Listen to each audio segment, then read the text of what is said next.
돈이 없어도 부자가 될 수 있다는 걸 아십니까? 가난은 숙명이 아니라 선택입니다. 오늘 제가 들려드릴 이야기를 끝까지 들으신다면 당신의 인생이 완전히 바뀔 것입니다. 여러분, 저는 오늘 이 자리에서 단호히 말씀드립니다. 가난은 절대 운명이 아닙니다. 가난은 습관이고 생각이며 태도일 뿐입니다. 많은 사람들이 태어날 때부터 가난을 짊어졌다고 말합니다. 시골의 가난한 집안에서 태어났으니 내 인생은 여기까지라고 체념합니다. 그렇게 스스로를 한계 안에 가둡니다. 하지만 저는 다르게 살았습니다. 아무것도 없는 빈손으로 세상에 나왔지만 마음만은 결코 가난하지 않았습니다.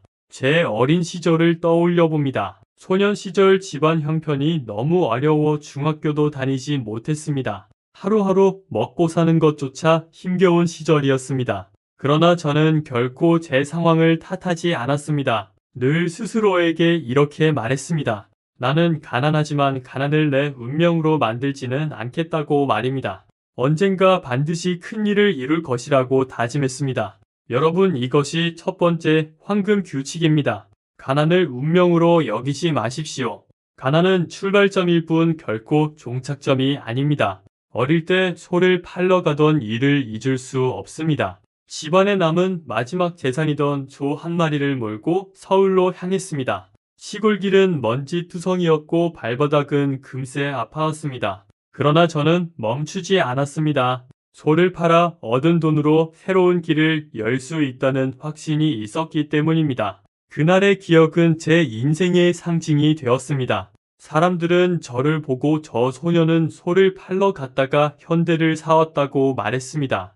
여러분, 여기서 중요한 것은 돈이 아닙니다. 소를 팔아 얻은 돈은 크지 않았습니다. 중요한 것은 마음의 선택이었습니다. 가난을 탓하며 주저앉았더라면 그날 저는 아무것도 얻지 못했을 것입니다. 하지만 저는 믿었습니다. 가난은 잠시일 뿐이라고 믿었습니다. 내 선택이 나를 바꾼다고 믿었습니다. 부자가 되는 첫걸음은 돈이 아니라 마음가짐입니다. 제가 만나본 수많은 사람 중에는 돈을 손에 쥐고도 가난하게 사는 사람이 있었습니다. 왜냐하면 그들은 늘 이렇게 말했기 때문입니다. 나는 원래 안 된다고 말입니다. 나는 운이 없다고 말입니다. 나는 출신이 보잘것없다고 말입니다. 이 말이 바로 그들을 평생 가난하게 만든 족쇄였습니다. 반대로 빈손으로 시작했지만 마음속에 부자의 씨앗을 심은 사람은 결국 길을 열었습니다. 저 역시 그랬습니다. 어린 시절 서울 거리를 걸으며 매번 이렇게 다짐했습니다. 나는 반드시 내 이름을 남길 것이라고 말입니다. 반드시 내 손으로 세상을 바꿀 것이라고 다짐했습니다. 혹시 지금 가난 속에 있습니까? 돈이 없어 시작을 못하고 있습니까? 그렇다면 기억하십시오. 가난은 시작일 뿐 운명이 아닙니다. 스스로를 가난의 굴레에 가두지 마십시오.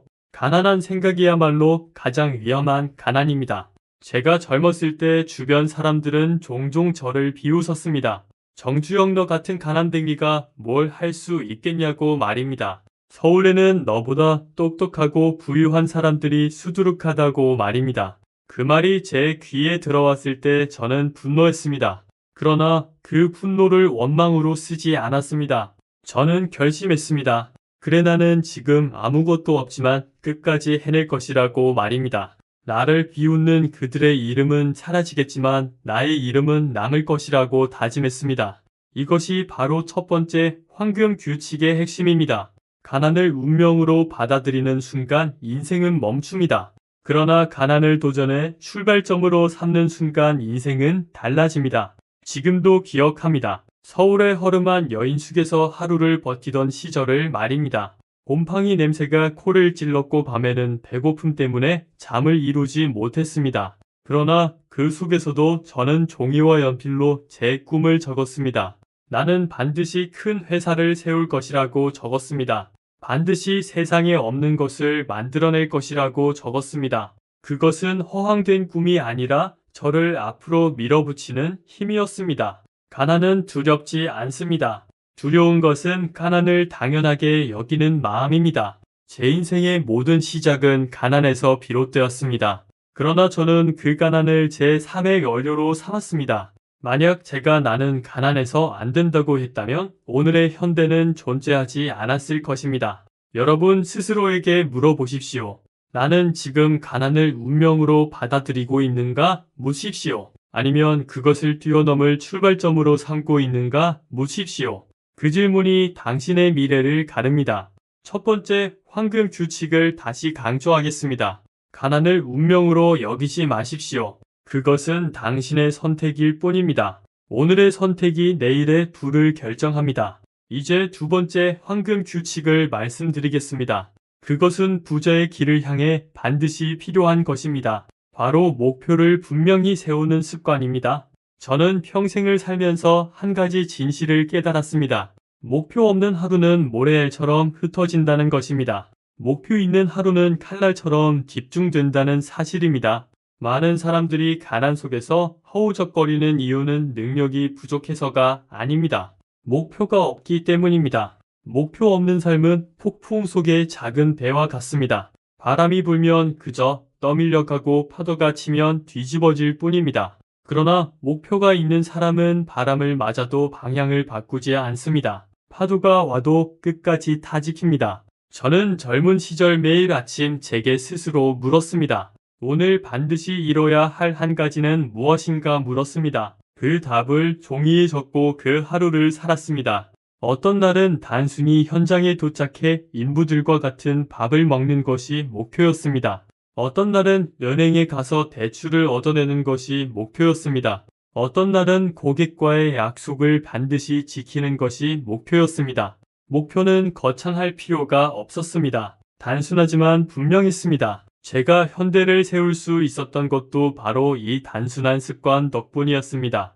초창기 현대건설을 시작했을 때 직원이 10명도 채 되지 않았습니다. 자금도 부족했고 기술도 미흡했습니다. 그러나 저는 아침마다 이렇게 선언했습니다. 오늘 우리의 목표는 이 작은 공사를 반드시 완수하는 것이라고 선언했습니다. 그리고 그 목표를 향해 모든 에너지를 쏟았습니다. 그렇게 하루하루 쌓아 올린 작은 목표들이 결국 수천억 원 규모의 해외 공사로 이어졌습니다. 가난한 사람들은 흔히 이렇게 말합니다.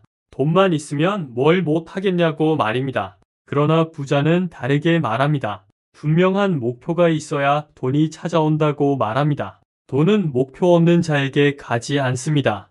돈은 방향이 분명한 자에게만 갑니다. 제가 중동 사막에서 공사를 시작할 때의 일입니다. 모래바람은 거세게 불었고 노동자들은 지쳐 있었습니다. 심지어 엔지니어들조차 이건 불가능하다고 말했습니다. 그러나 저는 아침 회의에서 이렇게 말했습니다. 오늘 우리의 목표는 단 하나라고 말했습니다. 모래 위에 첫 번째 기둥을 세우는 것이라고 말했습니다. 다른 건 잊어도 좋다고 말했습니다. 그 목표만은 반드시 해내자고 말했습니다. 그날 저녁 우리는 기둥 하나를 세웠습니다. 사람들은 그것을 작은 성과라고 생각했습니다. 하지만 저는 알았습니다. 그것은 단순한 기둥이 아니라 불가능을 가능으로 바꾸는 시작이라는 것을 알았습니다. 목표는 사람을 하나로 묶고 불가능을 현실로 바꿉니다. 혹시 당신의 하루는 목표 없이 흘러가고 있습니까? 아침에 눈을 뜨고 그냥 시간이 가는 대로 움직입니까? 저녁이 되면 오늘 또 어영부영 지나갔다고 한숨 짓지 않습니까? 그렇다면 당신은 이미 가난의 길을 걷고 있는 것입니다. 부자는 다르게 삽니다. 아침에 눈을 뜨는 순간 오늘의 목표를 분명히 합니다. 그 목표가 하루를 지배하고 결국 인생을 지배합니다. 저는 임원들에게도 같은 질문을 던졌습니다. 오늘 반드시 이뤄야 할 한 가지는 무엇입니까? 물었습니다. 처음에는 그들이 장황하게 대답했습니다. 회장님 매출을 올려야 한다고 대답했습니다. 조직을 강화해야 한다고 대답했습니다. 미래 전략을 세워야 한다고 대답했습니다. 그러나 저는 고개를 저으며 말했습니다. 그것은 다 희망사항이라고 말했습니다. 목표는 단순하고 분명하고 즉시 행동으로 옮길 수 있어야 한다고 말했습니다. 그 후 직원들은 배웠습니다. 목표란 거창한 꿈이 아니라 오늘의 행동을 지배하는 현실적 기준이라는 것을 배웠습니다. 제 인생에서 가장 중요한 전환점도 목표에서 시작되었습니다. 저는 가난했지만 늘 마음속에 세운 목표가 있었습니다. 나는 반드시 내 이름을 남길 것이라는 목표였습니다. 이 목표가 있었기에 어떤 위기 앞에서도 무너지지 않았습니다. IMF 위기 속에서도 저는 목표를 세웠습니다. 현대는 결코 쓰러지지 않는다는 목표였습니다. 우리는 반드시 지켜낸다는 목표였습니다. 이 목표가 있었기에 흔들리는 금융가와 투자자들 앞에서 당당히 말할 수 있었습니다. 목표는 꿈과 다릅니다. 꿈은 막연하지만 목표는 구체적입니다. 꿈은 희망이지만 목표는 행동입니다. 부자는 꿈꾸는 사람이 아니라 목표를 세우고 실행하는 사람입니다. 저는 지금도 젊은이들에게 묻습니다. 오늘 당신의 목표는 무엇입니까? 묻습니다. 대부분 대답하지 못합니다. 그들은 그저 열심히 살겠다고 말합니다. 그러나 열심히 사는 것만으로는 부족합니다. 방향 없는 노력은 허공에 흩어집니다. 목표 있는 노력만이 결과를 만듭니다. 오늘 밤 집에 돌아가면 종이에 적어 보십시오. 내가 반드시 이루고 싶은 것 한 가지는 무엇인가 적어 보십시오. 그리고 그것을 내일 아침의 목표로 삼으십시오. 그것이 작은 것이라도 상관없습니다. 단돈만 원을 모으는 목표든 책 한 장을 읽는 목표든 중요한 것은 분명한 목표를 세우고 그 목표대로 하루를 사는 것입니다. 저는 평생 그렇게 살아왔습니다. 그래서 여러분 앞에서 당당히 말할 수 있습니다. 가난한 사람은 목표 없이 살고 부자는 목표로 산다고 말입니다. 이제 두 번째 황금 규칙을 가슴에 새기십시오. 목표를 분명히 세우십시오. 그것이 당신의 하루를 바꾸고 결국 인생을 바꿀 것입니다. 이제 세 번째 황금 규칙을 말씀드리겠습니다. 그것은 단순하지만 수많은 사람의 운명을 갈라놓는 결정적 차이입니다. 바로 작은 행동을 즉시 실행하라는 것입니다. 저는 평생을 살아오면서 한 가지 분명히 깨달았습니다. 생각만 하고 행동하지 않는 사람은 결코 부자가 될 수 없다는 사실입니다. 머릿속으로 아무리 큰 꿈을 꾸고 아무리 좋은 계획을 세워도 그 순간 발을 내딛지 않으면 모든 것은 헛된 망상에 불과합니다. 저는 젊은 시절 수많은 사람을 보았습니다. 그들은 술자리에서 늘 말했습니다. 나도 언젠가 큰 사업을 하고 싶다고 말했습니다. 나도 부자가 되고 싶다고 말했습니다. 그러나 그들은 행동하지 않았습니다. 생각은 많았지만 실행은 없었습니다. 그래서 그들의 말은 늘 술잔 속에 묻히고 그들의 꿈은 늘 내일로 미뤄졌습니다. 내일로 미루는 사람은 평생 가난합니다. 부자는 오늘 실행합니다. 저는 처음 서울에 올라와 남의 집에서 머슴살이를 할 때도 언젠가 내 이름으로 된 가게를 열겠다는 꿈을 꾸었습니다. 그러나 저는 단순히 꿈꾸지 않았습니다. 그날 당장 일을 시작했습니다. 새벽이면 닭 울기 전에 일어나 마당을 쓸었습니다. 낮이면 주인의 일을 대신했습니다. 밤이면 쓰러질 때까지 일했습니다. 그것이 작고 보잘것없어 보였지만 그 행동 하나하나가 저를 앞으로 이끌었습니다. 행동은 크고 거창할 필요가 없습니다. 중요한 것은 즉시 실행입니다. 저는 늘 말했습니다. 작은 행동도 바로 실행하라고 말했습니다. 그것이 내일을 바꾼다고 말했습니다. 제가 현대건설을 세우고 첫 해외 공사를 따냈을 때 일입니다. 당시 우리에게는 경험도 부족했고 기술도 선진국에 비해 크게 뒤처져 있었습니다. 해외 발주처는 우리를 신뢰하지 않았습니다. 하지만 저는 행동으로 보여주었습니다. 회의실에서 100번 말하는 대신 현장에서 직접 모래를 퍼나르고 시멘트를 손에 묻히며 함께 일했습니다. 발주처 관계자가 물었습니다. 정 사장 당신이 직접 이 고된 일을 할 필요가 있습니까? 물었습니다. 저는 웃으며 말했습니다. 필요합니다. 대답했습니다. 왜냐면 이것이 우리가 할 수 있다는 증거이기 때문이라고 대답했습니다. 그 한 번의 행동이 우리 회사 전체에 신뢰를 세웠습니다. 말로는 아무도 믿지 않았지만 행동으로는 모두가 믿었습니다. 가난한 사람은 행동하지 않습니다. 늘 생각만 하고 늘 말만 합니다. 그러나 부자는 즉시 행동합니다. 가난한 사람은 이거 하면 망하지 않을까 하고 망설입니다. 부자는 망하더라도 해보자 하고 시작합니다. 이 차이가 결국 부와 가난을 갈라놓습니다. 저는 젊은 시절 사업을 시작하며 수많은 위기를 맞았습니다. 은행에 대출을 요청했을 때 은행원은 늘 냉정하게 말했습니다. 정 사장 담보가 없지 않습니까? 말했습니다. 그럴 때마다 저는 주저앉지 않았습니다. 저는 담보 대신 행동을 내밀었습니다. 공사 현장에서 직접 보여주고 계약을 따내어 미래의 수익을 약속했습니다. 은행원은 결국 저의 실행력을 믿었습니다. 돈은 실행하는 사람에게만 흘러갑니다. 혹시 당신은 아직도 머릿속에서만 계산하고 있습니까? 언젠가 투자하겠다고 생각합니까? 언젠가 사업을 시작하겠다고 생각합니까? 언젠가 공부하겠다고 생각합니까? 그러나 언젠가는 결코 오지 않습니다. 언젠가는 당신이 오늘 행동하지 않았다는 변명일 뿐입니다. 저는 늘 임직원들에게도 말했습니다. 오늘 할 수 있는 작은 행동 하나를 미루지 말라고 말했습니다. 그 작은 행동이 내일을 바꾸고 결국 회사를 바꾼다고 말했습니다. 그들은 처음엔 의아해했습니다. 그러나 시간이 지나 깨달았습니다. 작은 보고 하나를 제때 올리는 것이 중요하다는 것을 깨달았습니다. 작은 계약서를 제때 챙기는 것이 중요하다는 것을 깨달았습니다. 작은 고객의 요구를 제때 들어주는 것이 회사를 지키는 힘이라는 것을 깨달았습니다. 행동은 작은 차이를 만들지만 그 차이가 인생을 가릅니다. 가난한 사람은 작은 행동을 무시합니다. 그게 무슨 대수냐 하고 넘겨버립니다. 그러나 부자는 작은 행동 하나를 소중히 여기며 즉시 실행합니다. 그래서 부자는 작은 씨앗에서 큰 나무를 키웁니다.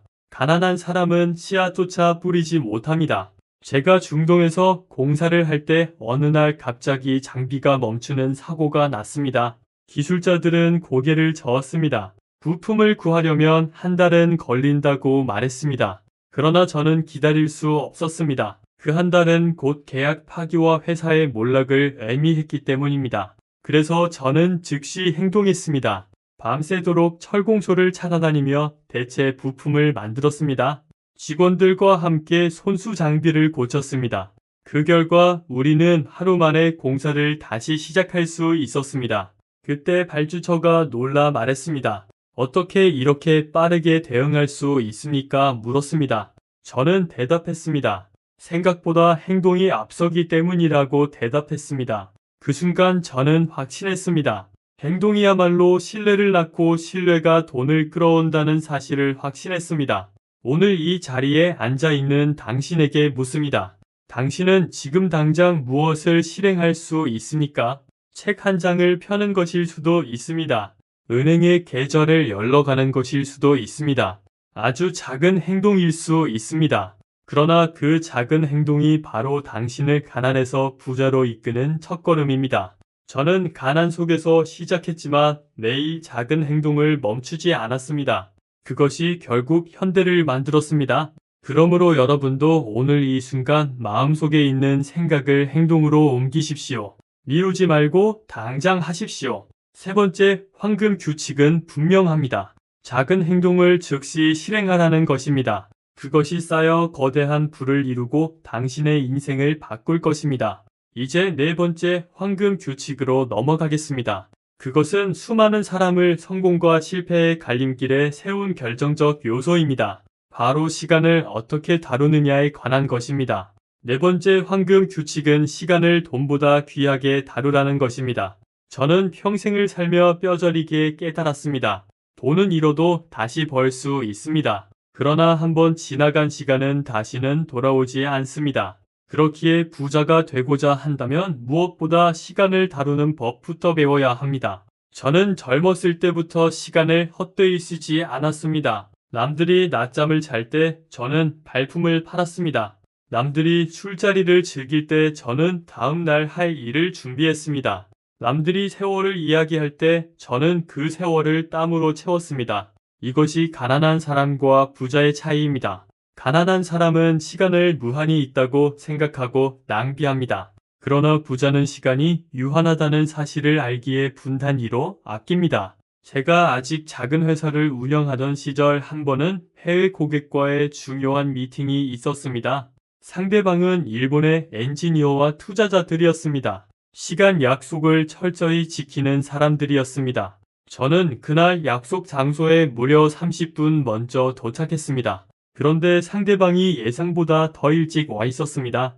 그들은 제게 이렇게 말했습니다. 정 사장, 당신은 우리가 믿을 수 있는 사람이라고 말했습니다. 왜냐하면 시간을 존중하는 사람이기 때문이라고 말했습니다. 그날의 신뢰는 결국 계약으로 이어졌습니다. 시간을 지키는 태도가 돈으로 바뀐 것입니다. 부자가 시간을 보는 눈은 다릅니다. 그들은 시간을 곧 돈으로 환산합니다. 한 시간을 허비하는 것은 단순히 시간이 흘러간 것이 아닙니다. 돈을 잃은 것이며 기회를 잃은 것입니다. 그래서 저는 임직원들에게 항상 강조했습니다.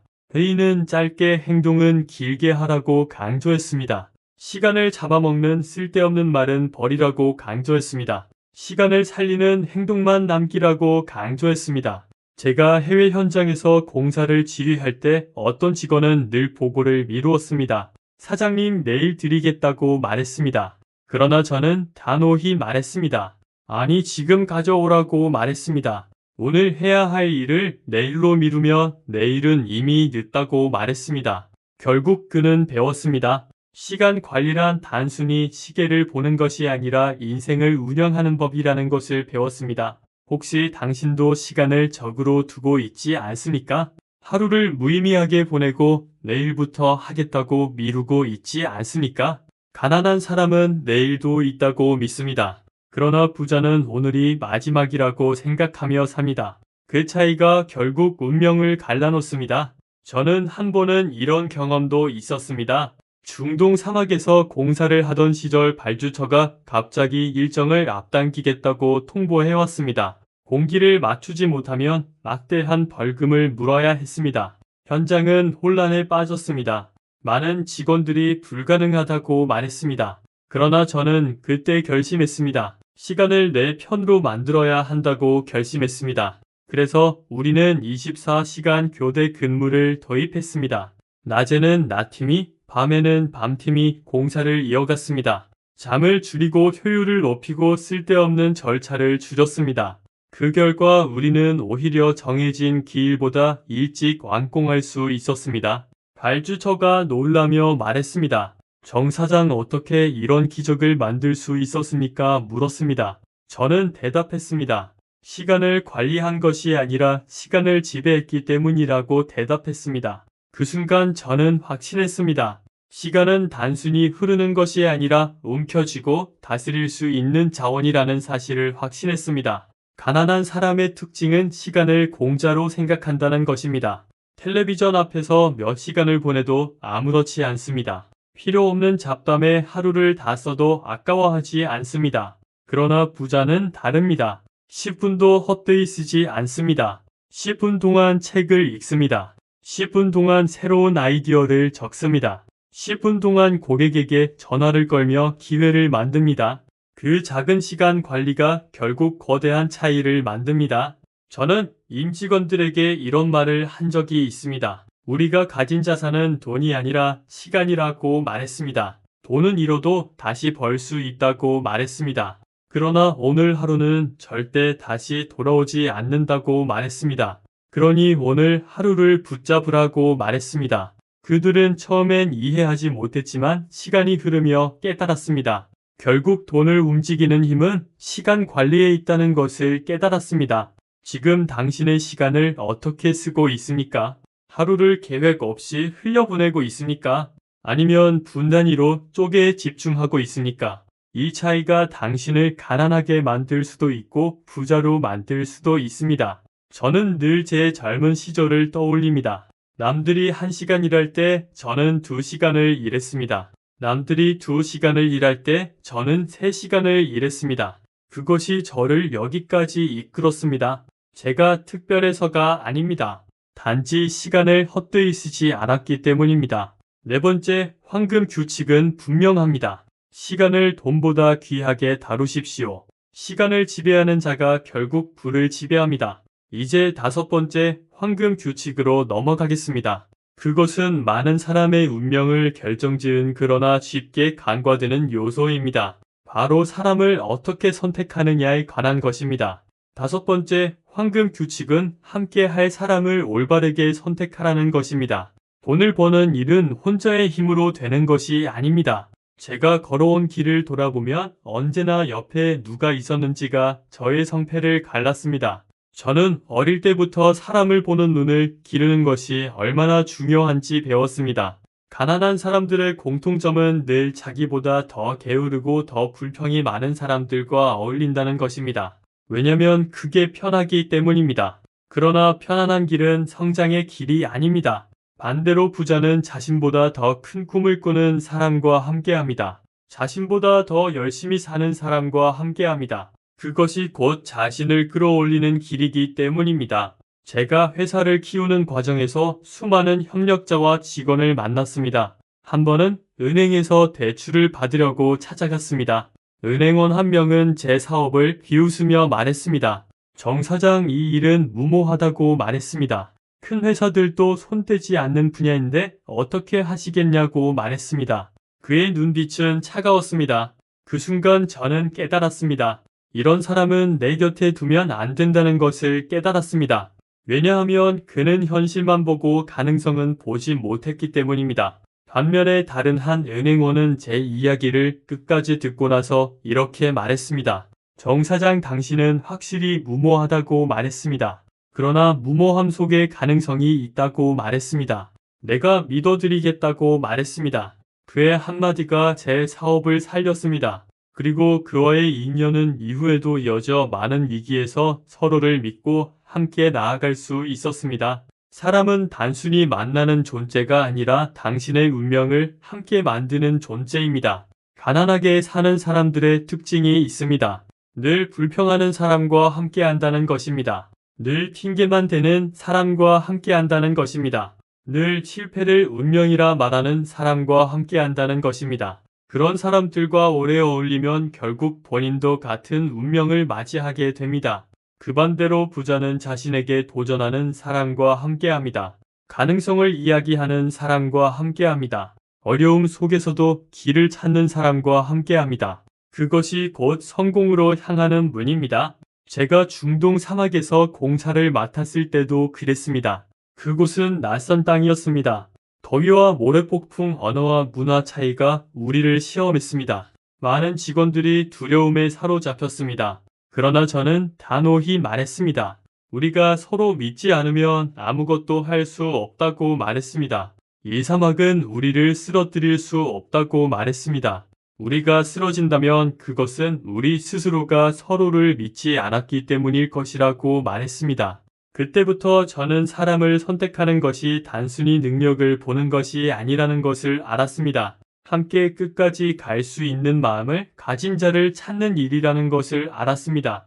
부자는 사람을 고를 때 단 한 가지를 봅니다. 이 사람이 위기 앞에서 도망칠 것인가 함께 버틸 것인가를 봅니다. 그 차이가 결국 회사를 살리기도 하고 무너뜨리기도 합니다. 저는 임직원들에게 항상 이런 이야기를 했습니다. 능력 있는 사람은 많다고 말했습니다. 그러나 끝까지 남는 사람은 드물다고 말했습니다. 나는 끝까지 남는 사람을 고른다고 말했습니다. 실제로 제 곁에 남아준 사람들은 위기 속에서도 웃음을 잃지 않았습니다. 문제 앞에서 방법을 찾았습니다. 그들은 제게 돈보다 더 큰 자산이었습니다. 혹시 지금 당신 곁에는 늘 당신을 의심하는 사람이 있지 않습니까? 늘 안 된다고 말하는 사람이 있지 않습니까? 그렇다면 그는 당신을 가난하게 만드는 사람입니다. 그의 말은 당신의 발목을 잡을 것입니다. 그의 시선은 당신의 꿈을 꺾을 것입니다. 반대로 당신 곁에 당신을 믿어주는 사람이 있습니까? 당신의 가능성을 먼저 말해주는 사람이 있습니까? 그렇다면 그를 반드시 붙잡으십시오.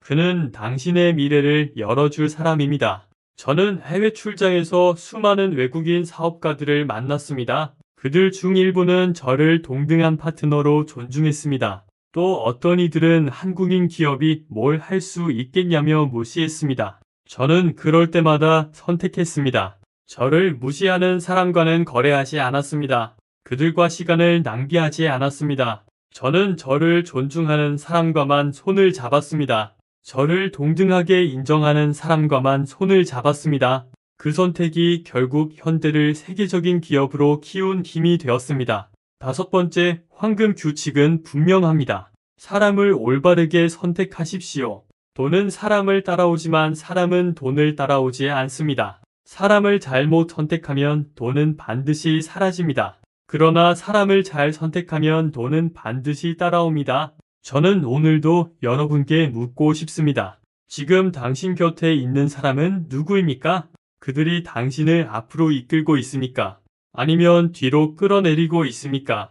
그 답이 바로 당신의 미래입니다. 이제 6번째 황금 규칙으로 넘어가겠습니다. 그것은 부자가 되려는 사람이 반드시 갖추어야 할 태도입니다. 바로 위기를 기회로 바꾸는 힘에 관한 것입니다. 6번째 황금 규칙은 바로 위기를 기회로 바꾸는 힘입니다.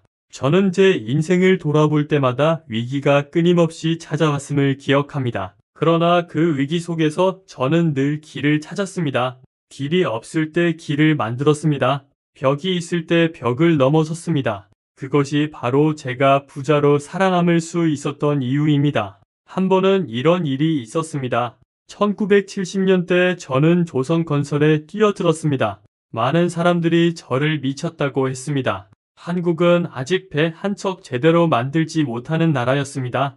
일본과 유럽이 조선업을 장악하고 있었습니다. 한국이 배를 만들겠다고 하니 다들 코웃음을 쳤습니다. 심지어 외국의 전문가들은 한국인들이 배를 만들면 바다에 가라앉을 것이라며 공개적으로 조롱했습니다. 그러나 저는 달랐습니다. 저는 그 조롱 속에서 기회를 보았습니다. 그들은 우리가 못한다고 말했지만 저는 그 말이 바로 시장임을 깨달았습니다. 아무도 우리를 경쟁자로 생각하지 않으니 그 틈을 파고들면 우리는 반드시 성장할 수 있다고 믿었습니다. 그래서 저는 영국으로 날아갔습니다. 그리고 세계적인 은행가와 투자자를 찾아가 이렇게 말했습니다. 나는 한국의 세계 최대의 조선소를 지을 것이라고 말했습니다. 여러분이 믿지 않더라도 나는 반드시 이 일을 해낼 것이라고 말했습니다. 그때 어떤 이는 비웃었지만 또 어떤 이는 제 눈빛 속에서 진심을 보았습니다. 결국 우리는 그 돈을 끌어왔습니다. 울산의 허벌판에 세계적인 조선소가 세워졌습니다. 그리고 첫 번째 배가 바다 위에 떠올랐을 때 모두가 놀랐습니다. 한국은 해냈습니다. 그 순간 저는 확신했습니다. 위기는 우리를 막는 벽이 아니라 새로운 기회의 문이라는 것을 확신했습니다. 가난한 사람들은 위기를 보면 무릎을 꿇습니다. 끝났다, 이제 망했다 그렇게 생각합니다. 그러나 부자는 다르게 생각합니다. 끝났다는 말 대신 새로운 시작이다라고 외칩니다. 그것이 바로 차이입니다. 저는 IMF 외환위기 때도 같은 원칙을 지켰습니다. 한국 경제가 흔들리고 수많은 기업이 문을 닫았습니다. 거리에는 절망의 목소리가 가득했습니다. 그때 저는 직원들에게 이렇게 말했습니다. 지금이야말로 우리가 더 강해질 기회라고 말했습니다. 지금이야말로 우리가 배워야 할 때라고 말했습니다. 쓰러지는 자가 아니라 다시 일어나는 자가 되어야 한다고 말했습니다. 세상은 언제나 위기를 줍니다. 그것은 누구도 피할 수 없습니다. 하지만 그 위기를 어떻게 받아들이느냐에 따라 인생은 달라집니다. 같은 상황 속에서도 어떤 사람은 망하고 어떤 사람은 성공합니다. 가난한 사람은 위기 앞에서 두려움에 갇힙니다. 부자는 위기 앞에서 도전합니다. 제가 가장 잘 기억하는 장면이 하나 있습니다. 중동 사막에서 공사를 진행하던 어느 날 모래폭풍이 몰아쳤습니다. 거대한 바람이 모든 장비와 자재를 뒤흔들었습니다. 작업장은 아수라장이 되었습니다. 많은 직원들이 절망했습니다. 그러나 저는 그 자리에서 이렇게 외쳤습니다. 멈추지 마십시오 외쳤습니다. 이 사막의 바람은 우리를 시험하는 것이라고 외쳤습니다. 오늘 우리가 멈추면 내일은 사라질 것이라고 외쳤습니다. 그러나 오늘을 견디면 내일은 반드시 우리의 것이라고 외쳤습니다. 그 말을 들은 직원들은 다시 일어섰습니다. 결국 그 공사는 끝내 성공적으로 마무리되었습니다. 위기는 항상 찾아옵니다. 그러나 그 순간을 어떻게 해석하느냐에 따라 결과는 완전히 달라집니다. 가난한 사람들은 위기 속에서 자기 운명을 원망합니다. 왜 나에게만 이런 일이 생기나라고 말합니다. 그러나 부자는 다르게 묻습니다. 이 위기에서 나는 무엇을 배울 수 있는가 묻습니다. 이 위기를 어떻게 기회로 바꿀 수 있는가 묻습니다. 바로 이 질문이 부자의 길로 가는 차이입니다. 저는 젊은 시절 사업에 실패했을 때도 같은 원칙을 지켰습니다. 한 번은 큰 계약이 파기되어 모든 자금이 바닥났습니다. 직원들의 월급조차 줄 수 없는 상황이 있었습니다. 많은 사람이 저를 떠났습니다. 그러나 저는 그때 이렇게 다짐했습니다. 이제부터가 시작이라고 다짐했습니다. 나는 무너지는 것이 아니라 다시 세워지는 것이라고 다짐했습니다. 그리고 작은 일부터 다시 시작했습니다. 제가 직접 발로 뛰며 거래처를 찾아다녔습니다. 다시 신뢰를 얻어냈습니다. 그때 저는 깨달았습니다. 진짜 위기는 돈이 없는 것이 아니라 마음이 꺾이는 것이라는 것을 깨달았습니다. 여섯 번째 황금 규칙은 이렇습니다. 위기를 기회로 바꾸십시오. 그것이 부자가 되는 길입니다. 세상은 끊임없이 우리를 시험할 것입니다. 그러나 그 시험 속에서 길을 찾는 자만이 미래를 가질 수 있습니다. 저는 여러분이 더 이상 위기를 두려워하지 않기를 바랍니다. 위기를 만나면 이렇게 말하십시오. 좋다, 이 기회가 나를 더 강하게 만들 것이라고 말하십시오. 이 한마디가 당신의 인생을 바꿀 것입니다. 이제 일곱 번째 황금 규칙으로 넘어가겠습니다. 그것은 돈을 지키는 자가 아니라 돈을 굴리는 자가 결국 부자가 된다는 진리입니다. 일곱 번째 황금 규칙은 바로 돈을 지키는 자가 아니라 돈을 굴리는 자가 되라는 것입니다. 저는 평생을 살면서 수많은 사람들을 보았습니다. 돈을 벌었지만 금세 사라진 사람을 보았습니다. 작은 돈을 끝까지 움켜쥐려다 결국 아무것도 남기지 못한 사람을 보았습니다. 그들의 공통점은 하나였습니다. 돈을 단순히 보관하려 했다는 것입니다. 돈은 흐르는 강물과 같습니다. 강물을 가두면 썩습니다. 그러나 강물이 흐르면 새로운 물이 들어오고 생명이 살아납니다. 돈도 마찬가지입니다. 돈을 쥐고만 있으면 사라집니다. 그러나 굴리면 더 큰 돈이 되어 돌아옵니다. 저는 젊은 시절 쌀가게를 운영한 적이 있습니다. 하루 벌어 하루 먹는 장사였습니다. 많은 사람들이 이렇게 충고했습니다. 정 사장, 남은 돈은 절대 쓰지 말고 땅 속에 묻어두라고 충고했습니다. 그래야 안전하다고 충고했습니다. 그러나 저는 다르게 생각했습니다. 돈이 나를 위해 일하지 않으면 나는 평생 노동에 묶인다고 생각했습니다. 그래서 저는 남은 돈을 다시 가게를 키우는 데 썼습니다. 물건을 더 사들였고 거래처를 넓혔습니다. 위험해 보였지만 그것이 결국 더 많은 손님을 불러왔습니다. 그 경험이 제 인생을 바꿨습니다. 그 후에도 저는 같은 원칙을 지켰습니다. 돈은 흘러야 한다는 원칙을 지켰습니다. 그것이 제 평생의 철학이었습니다. 가난한 사람은 돈을 쓸 때 두려워합니다. 작은 투자도 하지 못합니다. 왜냐하면 실패를 두려워하기 때문입니다. 그러나 부자는 실패를 두려워하지 않습니다. 오히려 실패에서 배우며 돈을 다시 굴립니다. 저는 수없이 실패했습니다. 그러나 그 실패 덕분에 더 현명해졌습니다. 제가 현대건설을 운영할 때 한 번은 큰 공사 현장에서 자금이 막히는 일이 있었습니다. 많은 이들이 돈을 움켜쥐고 지키려고 했습니다. 그러나 저는 오히려 과감히 자금을 더 투자했습니다. 왜냐하면 일을 멈추면 모든 것이 사라지지만 끝까지 밀어붙이면 길이 열릴 것을 알았기 때문입니다. 그리고 실제로 그 공사가 완성되었을 때 더 큰 수익과 더 큰 신뢰가 돌아왔습니다. 부자와 가난한 사람의 차이는 바로 여기서 드러납니다. 가난한 사람은 돈을 잃으면 끝이라고 생각합니다.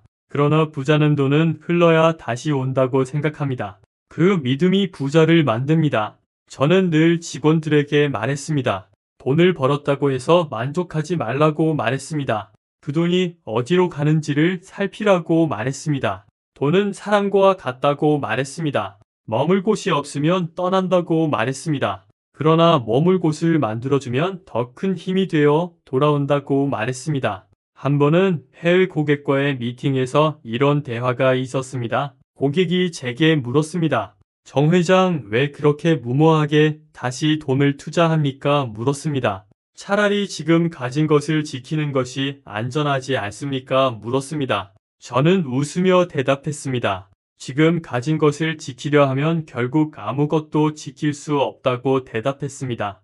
그러나 다시 투자하면 지금 가진 것보다 더 큰 것을 얻을 수 있다고 대답했습니다. 그것이 사업이라고 대답했습니다. 그는 고개를 끄덕였고 그날 이후 저를 다르게 보았습니다. 기억하십시오. 돈은 지키는 것이 아니라 움직이는 것입니다. 물론 무조건 아무 데나 쓰라는 것이 아닙니다. 중요한 것은 방향입니다. 옳은 방향으로 옳은 사람과 함께 옳은 시기에 흘려야 합니다. 그 세 가지가 맞을 때 돈은 반드시 불어납니다. 가난한 사람은 늘 말합니다. 지금 가진 것도 부족하다고 말합니다. 그러나 부자는 다르게 말합니다. 지금 가진 것이 씨앗이라고 말합니다. 씨앗을 땅에 묻지 않으면 아무것도 자라지 않는다고 말합니다. 그러나 씨앗을 땅에 묻으면 열매가 100배로 돌아온다고 말합니다. 돈도 똑같습니다. 저는 울산 조선소를 지을 때도 모든 자금을 다시 쏟아부었습니다.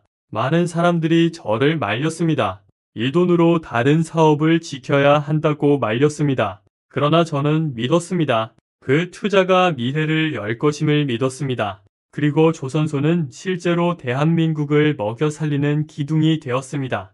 돈을 굴리는 사람만이 미래를 얻습니다. 여러분이 지금 작은 돈을 쥐고 있다면 그 돈이 어디로 흘러가야 하는지를 고민하십시오. 그것이 학습일 수도 있습니다. 새로운 사업일 수도 있습니다. 사람을 위한 투자일 수도 있습니다. 중요한 것은 멈추지 않는 것입니다. 저는 늘 이렇게 말합니다. 저는 당신이 일할 때 따라오지 않는다고 말합니다. 저는 당신이 쉬어도 일할 때 따라온다고 말합니다. 그것이 바로 투자의 힘이라고 말합니다. 7번째, 황금 규칙은 분명합니다. 돈을 지키는 자가 아니라 돈을 굴리는 자가 되십시오. 돈이 멈추는 순간 당신의 인생도 멈춥니다. 그러나 돈이 흐르는 순간 당신의 인생은 끝없이 확장됩니다. 이제 8번째 황금 규칙으로 넘어가겠습니다. 그것은 돈보다 더 강력한 자산입니다. 바로 신뢰를 쌓는 힘에 관한 이야기입니다.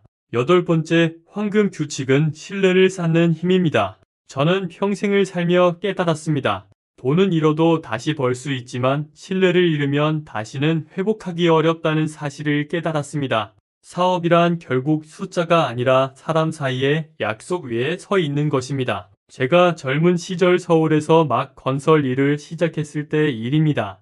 당시 저는 자금도 인맥도 부족했습니다. 그러나 단 하나 지킬 수 있는 것이 있었습니다. 바로 말의 무게였습니다. 거래처 사장들과 약속한 답기일을 단 하루도 어기지 않으려고 했습니다. 때로는 돈이 없어 직원들 월급을 밀려야 할 상황에서도 거래처에 줄 돈은 먼저 챙겼습니다. 왜냐하면 저는 알고 있었습니다. 돈은 사람을 떠나도 다시 돌아오지만 신뢰는 떠나면 끝이라는 것을 알았습니다. 한 번은 이런 일이 있었습니다. 어느 외국 투자자가 저를 찾아와 물었습니다. 정 회장, 당신은 담보도 없고 보증도 약하다고 물었습니다. 왜 우리가 당신을 믿어야 합니까? 물었습니다. 저는 단호하게 대답했습니다. 나에게는 담보보다 더 큰 것이 있다고 대답했습니다. 바로 내 이름이라고 대답했습니다. 내가 한 약속은 반드시 지킨다고 대답했습니다. 그것이 내가 가진 전부라고 대답했습니다. 그는 잠시 저를 바라보더니 고개를 끄덕였습니다. 결국 그 거래는 성사되었고 저는 더 큰 길로 나아갈 수 있었습니다. 신뢰는 눈에 보이지 않지만 돈보다 더 강력한 자산입니다. 가난한 사람들은 종종 이렇게 말합니다. 돈만 있으면 된다고 말합니다. 그러나 부자는 다르게 말합니다. 신뢰가 있어야 돈이 따라온다고 말합니다. 이것이 근본적인 차이입니다. 저는 직원들에게 늘 말했습니다. 현대의 이름이 사람들에게 신뢰받지 못하면 우리는 아무것도 아니라고 말했습니다. 현대라는 두 글자가 곧 우리의 자산이라고 말했습니다. 그 말은 단순한 구호가 아니었습니다. 실제로 우리가 공사를 수주할 때 고객들이 가장 먼저 묻는 것은 현대가 해낼 수 있는가였습니다. 그리고 우리가 약속을 지켜낼 때마다 그 이름은 더 큰 힘을 가졌습니다. 신뢰를 쌓는 일은 결코 쉽지 않습니다. 하루아침에 쌓을 수도 없습니다. 그러나 한순간에 무너질 수는 있습니다. 그렇기에 저는 항상 스스로를 경계했습니다. 작은 거짓말 하나가 큰 신뢰를 무너뜨릴 수 있기 때문입니다. 가난한 사람들은 종종 빠른 이익을 위해 신뢰를 버립니다. 당장의 돈을 위해 거짓말을 하고 약속을 어깁니다. 그러나 그들은 알지 못합니다. 그렇게 얻은 돈은 반드시 사라지고 다시는 기회가 돌아오지 않는다는 것을 알지 못합니다. 반면 부자는 신뢰를 위해 당장의 손해를 감수합니다. 그러나 그 신뢰가 결국 더 큰 이익을 불러옵니다. 저는 중동 사막에서의 경험을 잊을 수 없습니다. 현지 정부와의 계약은 까다로웠고 수많은 조건이 붙었습니다. 우리는 처음에 큰 손해를 볼 수밖에 없었습니다. 직원들조차 불만을 터뜨렸습니다. 회장님, 왜 이런 조건을 받아들이십니까? 물었습니다. 이건 우리에게 불리합니다. 말했습니다. 그러나 저는 단호하게 말했습니다. 우리는 단순히 돈을 버는 것이 아니라 신뢰를 쌓는 것이라고 말했습니다. 이번에 손해를 보더라도 다음에는 그들이 우리를 먼저 찾을 것이라고 말했습니다. 그리고 실제로 그렇게 되었습니다. 그 후 중동 각국에서 현대를 먼저 불렀습니다. 우리는 세계적인 기업으로 발돋움할 수 있었습니다. 신뢰는 눈에 보이지 않지만 결국 모든 것을 움직이는 힘입니다. 은행도 투자자도 고객도 직원도 모두 신뢰 위해서만 움직입니다. 신뢰가 없으면 돈은 오지 않습니다. 그러나 신뢰가 있으면 돈은 반드시 따라옵니다. 저는 이렇게 말하고 싶습니다. 돈은 흘러가는 강물이지만 신뢰는 강물의 근원이라고 말하고 싶습니다. 근원이 마르면 강물은 말라버린다고 말하고 싶습니다. 8번째, 황금 규칙은 분명합니다. 신뢰를 쌓으십시오. 그것이 곧 평생의 자산입니다. 가난한 사람은 돈만을 뒀다가 신뢰를 잃고 결국 모든 것을 잃습니다. 그러나 부자는 신뢰를 먼저 지키고 돈은 자연히 따라오게 만듭니다. 이제 여러분께 다시 묻고 싶습니다. 지금 당신의 이름은 어떤 무게를 가지고 있습니까? 누군가 당신의 이름을 들었을 때 믿음을 느낍니까? 아니면 의심을 느낍니까? 그 대답이 바로 당신의 미래입니다. 이제 9번째 황금 규칙으로 나아가겠습니다. 그것은 바로 시간을 지배하는 자만이 부자가 된다는 깨달음입니다. 9번째 황금 규칙은 바로 시간을 지배하는 자만이 부자가 된다는 것입니다. 저는 평생을 살며 깨달았습니다. 돈은 다시 벌 수 있고 기회도 다시 올 수 있습니다. 그러나 시간만큼은 결코 다시 오지 않습니다. 그렇기에 저는 언제나 시간을 가장 소중한 자산으로 삼았습니다. 가난한 사람들의 공통점은 시간을 흘려보낸다는 것입니다. 내일 하지, 뭐 다음 달에 시작하지, 뭐 하며 미룹니다. 그러나 부자는 다르게 생각합니다. 지금 하지 않으면 영원히 못한다고 생각합니다. 이것이 부자의 시간 철학입니다. 제가 젊은 시절 건설업에 막 끼어들었을 때 일입니다. 하루하루가 전쟁이었습니다. 낮에는 현장에서 일하고 밤에는 거래처를 찾아다니며 설득했습니다. 잠잘 시간조차 없었습니다. 그러나 저는 불평하지 않았습니다. 왜냐면 저는 알았습니다. 저음의 시간은 다시 오지 않는다는 것을 알았습니다. 그때 쏟은 땀과 시간은 훗날 제게 수백 수천 배로 돌아왔습니다. 저는 늘 사람들에게 말합니다. 시간은 돈보다 더 귀하다고 말합니다. 돈은 다시 벌 수 있지만 시간은 한번 지나가면 다시 돌아오지 않는다고 말합니다. 그런데 가난한 사람들은 시간을 공짜라고 생각합니다. 그래서 아무렇지도 않게 허비합니다. 하루 종일 술잔을 기울이고 남을 탓하며 시간을 보냅니다. 그러나 부자는 단 한 시간도 헛되이 쓰지 않습니다. 저는 해외 출장 때마다 특히 시간을 절약하려 했습니다. 회의실에 들어가면 불필요한 잡담을 하지 않았습니다. 바로 본론으로 들어갔습니다. 상대방도 그 태도를 존중했습니다. 정 회장과의 회의는 언제나 빠르고 명확하다고 말했습니다. 이것이 저를 신뢰하게 만든 이유 중 하나였습니다. 시간은 단순히 시계의 초침이 아닙니다. 시간은 곧 기회입니다. 그 기회를 잡지 못하면 아무리 재능이 있어도 소용없습니다. 저는 기회를 잡는 데에 있어 한 가지 원칙을 세웠습니다. 좋은 기회는 오래 머물지 않는다는 원칙입니다. 망설이면 떠난다는 원칙입니다. 그래서 저는 망설이지 않았습니다. 위험해 보이더라도 가능성이 보이면 즉시 뛰어들었습니다.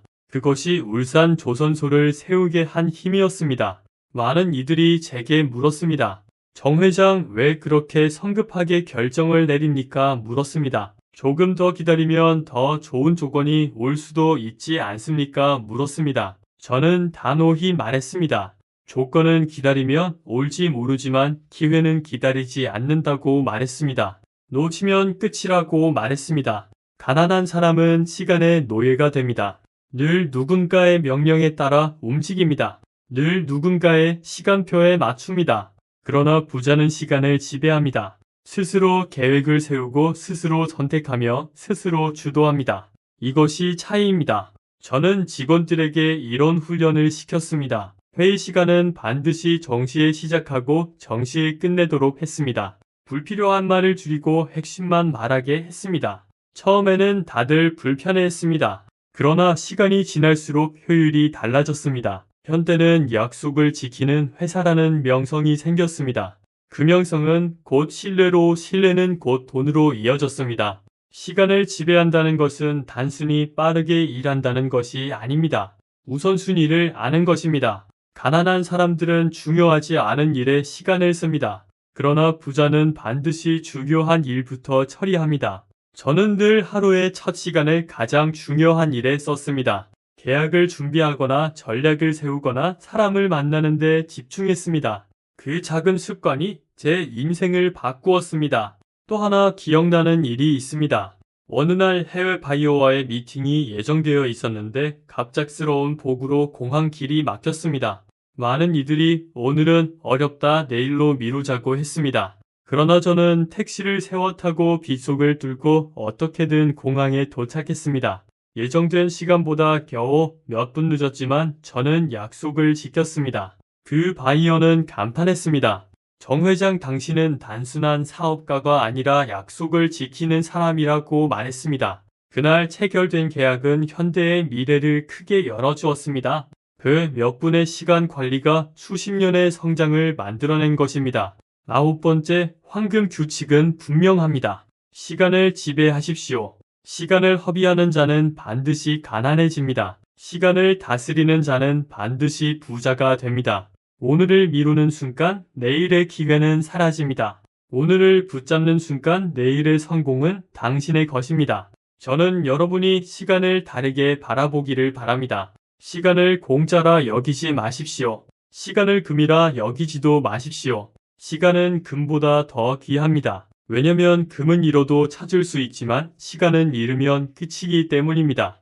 오늘부터 이렇게 다짐하십시오. 나는 더 이상 시간을 허비하지 않겠다고 다짐하십시오. 나는 내 시간을 지배하겠다고 다짐하십시오. 그 다짐이 바로 부자의 길로 들어서는 시작입니다. 이제 10번째 황금 규칙으로 넘어가겠습니다. 그것은 바로 끊임없이 배우는 자가 결국 미래를 가진다는 진리입니다. 10번째 황금 규칙은 바로 끊임없이 배우는 자가 미래를 가진다는 것입니다. 저는 평생을 살며 공부라는 것이 교실에서만 이루어지는 것이 아님을 깨달았습니다. 공부는 삶 전체에서 일어나는 것입니다. 배움을 멈추는 순간 곧 퇴보를 의미합니다. 저는 어린 시절 정규 교육을 오래 받지 못했습니다. 그러나 저는 결코 배움을 포기하지 않았습니다. 책을 읽을 수 있으면 책을 읽었습니다. 사람을 만날 수 있으면 사람에게서 배웠습니다. 길거리에서 만난 장사꾼에게서도 배웠습니다. 공사장에서 땀 흘리던 인부에게서도 배웠습니다. 저는 반드시 배울 것이 있다고 믿었습니다. 가난한 사람들은 종종 이렇게 말합니다. 나는 배움과는 거리가 멀다고 말합니다. 이제 늙었으니 더 이상 배워서 뭐 하나 말합니다. 그러나 이것은 가난을 만드는 생각입니다. 반대로 부자는 끊임없이 배우려 합니다. 왜냐면 세상은 변하기 때문입니다. 세상이 변하는데 내가 멈추면 결국 뒤처질 수밖에 없기 때문입니다.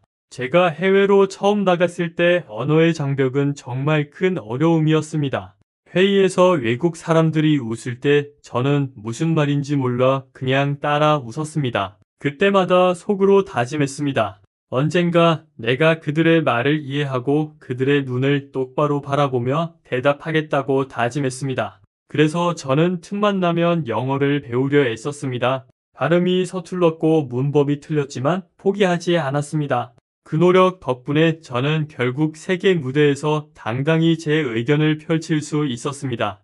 배우는 사람은 두려움이 없습니다. 배우는 사람은 새로운 것을 받아들이고 실패해도 다시 일어섭니다. 그러나 배우지 않는 사람은 두려움 속에 머뭅니다. 새로운 변화가 오면 거부합니다. 그리고 결국 세상에서 뒤처집니다. 저는 현대를 경영하며 늘 강조했습니다. 우리는 건설만 하는 회사가 아니라고 강조했습니다. 우리는 배움을 멈추지 않는 회사라고 강조했습니다. 오늘의 기술에 만족하면 내일은 사라진다고 강조했습니다.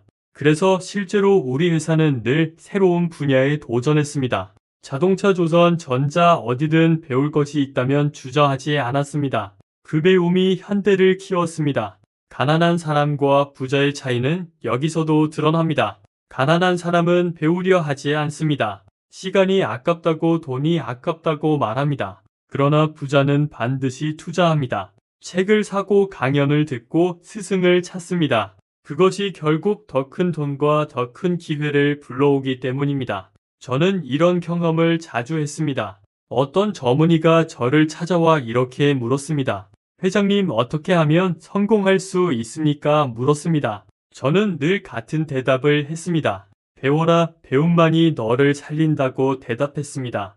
오늘의 작은 배움이 내일의 큰 기회를 만든다고 대답했습니다. 세상은 빠르게 변합니다. 1970년대와 80년대에도 기술과 시장은 끊임없이 변했습니다. 그때 저는 늘 신문을 빠짐없이 읽었습니다. 새로운 정보, 새로운 흐름을 놓치지 않기 위해서였습니다.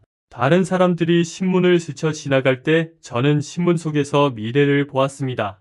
10번째 황금 규칙은 분명합니다. 끊임없이 배우십시오. 배우는 자는 절망 속에서도 길을 찾습니다.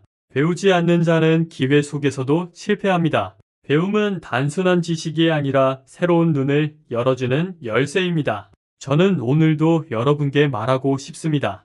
여러분이 가진 가장 큰 자산은 지금의 돈이 아니라 내일을 준비하는 배움이라고 말하고 싶습니다. 혹시 지금 스스로에게 이런 질문을 던져보십시오. 나는 마지막으로 무엇을 배웠는가 물어보십시오.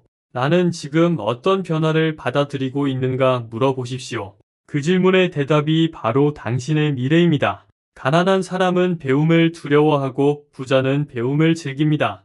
이 단순한 차이가 결국 두 인생을 갈라놓습니다. 오늘부터 작은 것이라도 배우십시오. 책 한 권을 읽든 새로운 기술을 배우든 사람에게 귀를 기울이든 멈추지 마십시오. 그 배움이 쌓여 여러분을 완전히 다른 길로 이끌 것입니다. 이제 11번째 황금 규칙으로 넘어가겠습니다. 그것은 바로 베푸는 자만이 진정한 부자가 된다는 깨달음입니다. 11번째 황금 규칙은 바로 베푸는 자만이 진정한 부자가 된다는 것입니다. 저는 평생을 살며 돈이란 단순히 쌓아두는 것이 아니라 흘려보낼 때 그 진정한 가치를 드러낸다는 사실을 배웠습니다. 가난한 사람은 흔히 이렇게 말합니다. 내가 가진 것도 부족한데 어떻게 남에게 나눠줄 수 있겠냐고 말합니다. 그러나 부자는 다르게 생각합니다.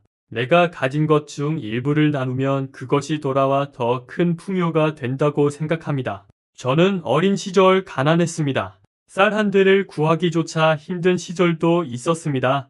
그러나 그때조차도 저는 남에게 나눠주는 것을 멈추지 않았습니다. 제게 밥 한 공기가 있으면 그중 절반은 굶주린 이웃에게 건넸습니다. 왜냐면 저는 알았습니다. 오늘의 나눔이 언젠가 반드시 제게 돌아온다는 것을 알았습니다. 나중에 사업을 키운 뒤에도 저는 이 원칙을 잊지 않았습니다.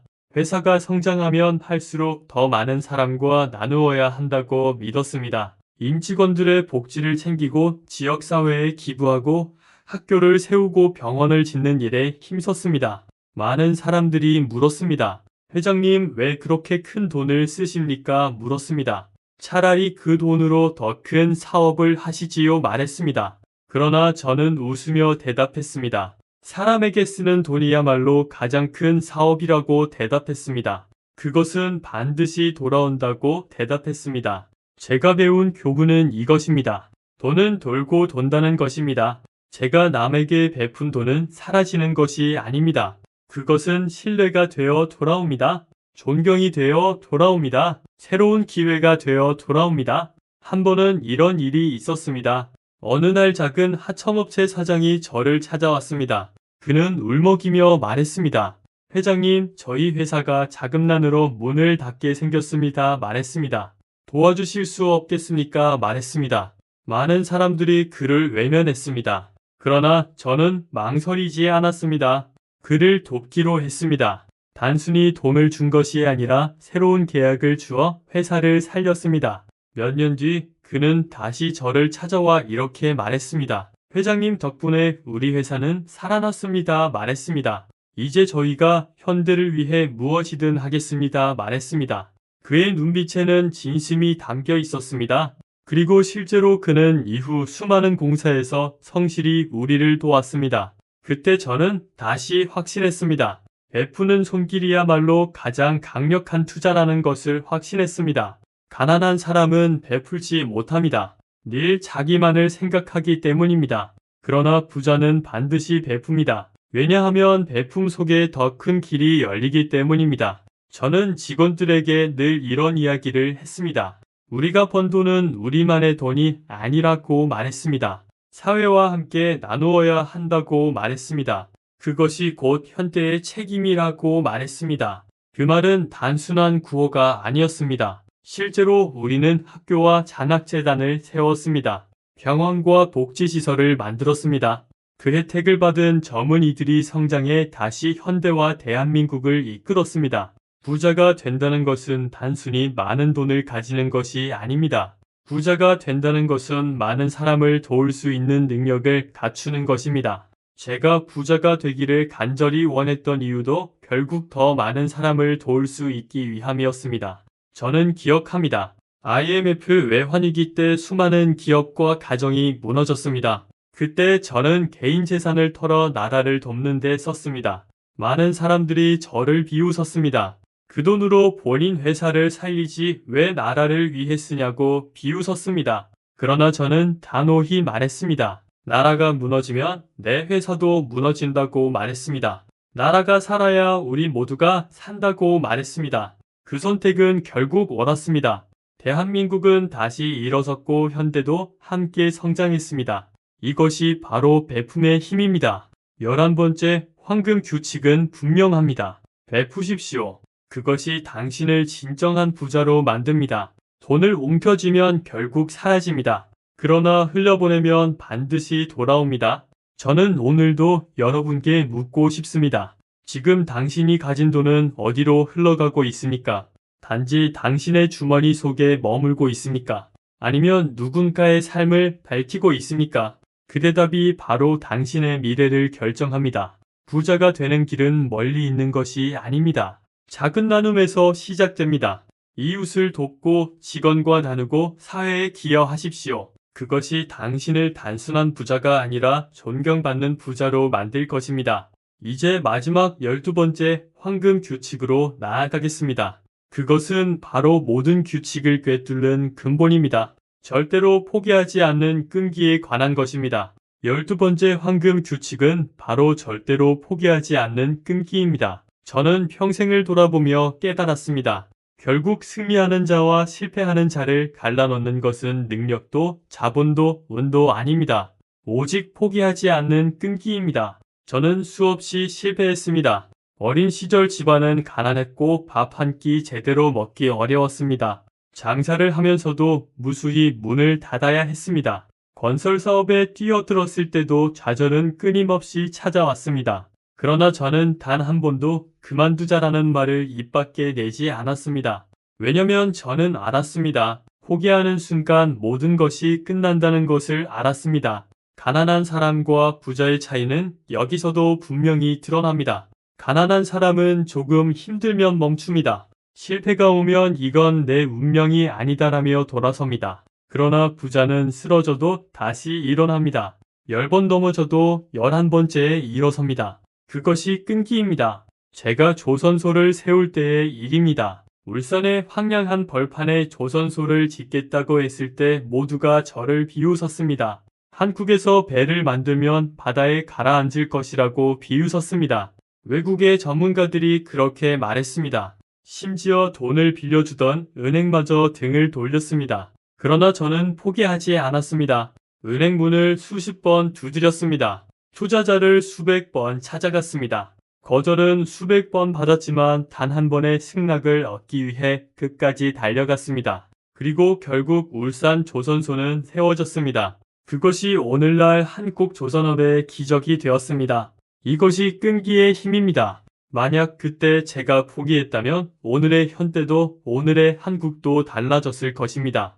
저는 임직원들에게 늘 이렇게 말했습니다. 실패가 찾아오면 웃어라고 말했습니다. 그것은 내가 가는 길이 옳다는 증거라고 말했습니다. 실패가 없다면 그것은 아무것도 시도하지 않았다는 말이라고 말했습니다. 실제로 저 자신이 그랬습니다. 실패할 때마다 저는 더 강해졌습니다. 실패할 때마다 더 깊이 배웠습니다. 실패할 때마다 더 크게 성장했습니다. 끈기는 단순히 버티는 것이 아닙니다. 끈기는 다시 도전하는 것입니다. 오늘 실패하면 내일 다시 시도하고 내일 실패하면 모레 다시 일어서는 것입니다. 그 과정에서 사람들은 비웃습니다. 저 사람은 왜 저렇게 무모하게 계속 시도하나 비웃습니다. 그러나 시간이 지나면 그 무모함이 성공으로 바뀝니다. 제가 해외 공사를 맡았을 때도 끈기는 저의 가장 큰 무기였습니다. 사막의 모래 폭풍이 공사를 중단시켰을 때 직원들은 모두 절망했습니다. 그러나 저는 외쳤습니다. 우리는 멈추지 않는다 외쳤습니다. 우리는 끝까지 간다 외쳤습니다. 이 사막의 바람이 우리를 꺾을 수 없다 외쳤습니다. 그 순간 직원들의 눈빛이 변했습니다. 다시 일어나 삽을 들었고 결국 우리는 그 공사를 완성했습니다. 그 현장에서 저는 다시 확신했습니다. 포기하지 않는 자만이 세상을 바꿀 수 있다고 확신했습니다. 부자가 된다는 것은 단순히 돈을 모으는 것이 아닙니다. 부자가 된다는 것은 끈기를 가진 사람이라는 뜻입니다. 가난한 사람은 실패를 두려워하지만 부자는 실패를 자산으로 만듭니다. 그 차이가 바로 부자의 길과 가난의 길을 나눕니다. 저는 말하고 싶습니다. 여러분이 지금 어떤 어려움 속에 있든 그것은 끝이 아닙니다. 그것은 새로운 시작입니다. 당신이 포기하지 않는 한 실패는 진짜 실패가 아닙니다. 그것은 단지 과정일 뿐입니다. 12번째 황금 규칙은 분명합니다. 절대로 포기하지 마십시오. 포기하는 순간 모든 꿈은 사라집니다. 그러나 포기하지 않는 순간 모든 가능성은 살아납니다. 저는 제 인생을 걸고 여러분께 말합니다. 제가 오늘 이 자리에 설 수 있었던 이유는 똑똑해서도 돈이 많아서도 아니었습니다. 단 한 가지 이유 저는 절대로 포기하지 않았기 때문입니다. 여러분도 마찬가지입니다. 포기하지 마십시오. 끝까지 가십시오. 한 걸음 더 내디디십시오. 그러면 언젠가 반드시 당신의 꿈은 현실이 될 것입니다. 그리고 이것이 바로 제가 여러분께 전하는 마지막 황금 규칙입니다. 여러분이 가난에서 벗어나 부자가 되고자 한다면 절대로 포기하지 마십시오. 이 한 가지가 모든 것을 가능하게 할 것입니다. 이로써 가난한 사람이 부자가 되는 12가지 황금 규칙의 이야기는 모두 끝났습니다. 저는 여러분이 오늘 이 자리에서 단 하나라도 마음에 새긴다면 그것이 여러분의 인생을 바꾸는 불씨가 되리라 믿습니다. 이제는 선택의 순간입니다. 여러분은 시간을 흘려보내는 자입니까? 아니면 시간을 지배하는 자입니까? 여러분은 움켜쥐는 자입니까? 아니면 베푸는 자입니까? 그리고 무엇보다 여러분은 포기하는 자입니까? 아니면 끝까지 나아가는 자입니까? 그 대답이 바로 여러분의 미래를 결정합니다. 절대로 포기하지 마십시오. 끝까지 가십시오. 한 걸음 더 내디디십시오. 그러면 반드시 승리할 것입니다.